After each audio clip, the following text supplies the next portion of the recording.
પાટણ કોંગ્રેસના ધારાસભ્ય ડોક્ટર કિરીટ પટેલે મુખ્યમંત્રીને પત્ર લખ્યો છે। અમરેલીમાં પાટીદાર યુવતીની ગેરકાયદે ધરપકડ અંગે પત્ર લખ્યો છે। ઓફિસમાં નોકરી કરતી યુવતીને આરોપી બનાવવી અયોગ્ય છે। ભાજપના દંડક વિરુદ્ધ પત્ર બાબતે આરોપી બનાવવી અયોગ્ય છે તેવું ધારાસભ્યએ કહ્યું। માલિકના કહેવાથી ટાઈપ કરનાર ગુનેગાર ન બની શકે। સૂર્યાસ્ત બાદ યુવતીની ધરપકડ કરવી પણ કાયદા વિરુદ્ધ છે। યુવતીને જાહેરમાં બદનામ કરનાર લોકો સામે કાર્યવાહીની માંગ કરી। સમાજની યુવતી કે દીકરીનું ઘટના અંગે રીકન્સ્ટ્રક્શન અયોગ્ય। ઘટના અંગે રીકન્સ્ટ્રક્શન કરી યુવતીને અપમાનિત કરાય તેવું પણ કિરીટ પટેલે કહ્યું।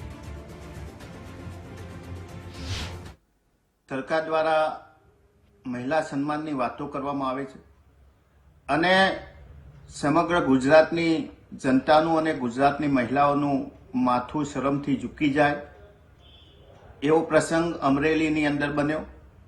એક સામાન્ય ઓફિસમાં કામ કરતી દીકરી કે એના માલિકના કહેવાથી એને લેટર ટાઈપ કર્યો અને સામાન્ય બાબતની અંદર રાતે 12 વાગ્યે દીકરીની ધરપકડ કરી અને જાહેરમાં એને રીકન્સ્ટ્રક્શનના નામે અપમાનિત કરવામાં આવી।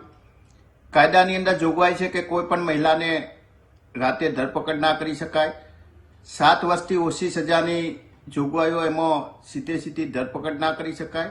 છેલ્લા 2 વર્ષની અંદર 70,000 કરોડથી વધુનું ડ્રગ્સ પકડાયું। એ ડ્રગ્સ માફિયાઓને કરોડોનું કરી જનાર ઝાલાને અને હેમચંદ્રાચાર્ય યુનિવર્સિટીના ભ્રષ્ટાચારી કુલપતિને પકડી અને જાહેરમાં સરઘસ કાઢ્યું હોત તો અમે તમને અભિનંદન પાઠવ્યા હોત।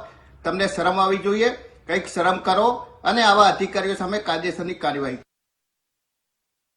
તો હવે આખા વિવાદમાં ધારાસભ્ય કિરીટ પટેલ પણ આવ્યા છે, કારણ કે અમરેલીમાં જે વિવાદ સર્જાયો છે, એક પાટીદાર સમાજની દીકરીનું સરઘસ કાઢવામાં આવ્યું હતું, તેની રાત્રે 12:30 વાગે ધરપકડ કરવામાં આવી હતી। જો કે હજુ સુધી તેને જામીન મળ્યા નથી, તે જેલમાં છે। આજે સેશન્સ કોર્ટમાં સુનાવણી થવાની હતી। જો કે હવે ત્યાં સુનાવણીમાં શું થાય છે, સામસામે કેવા તર્ક આપવામાં આવે છે તે પણ જોવાનું રહેશે। જો કે ગઈકાલે તો નીચલી કોર્ટે તેમના જામીન ફગાવ્યા હતા, હવે પરિવાર સેશન્સ કોર્ટમાં પહોંચ્યો છે।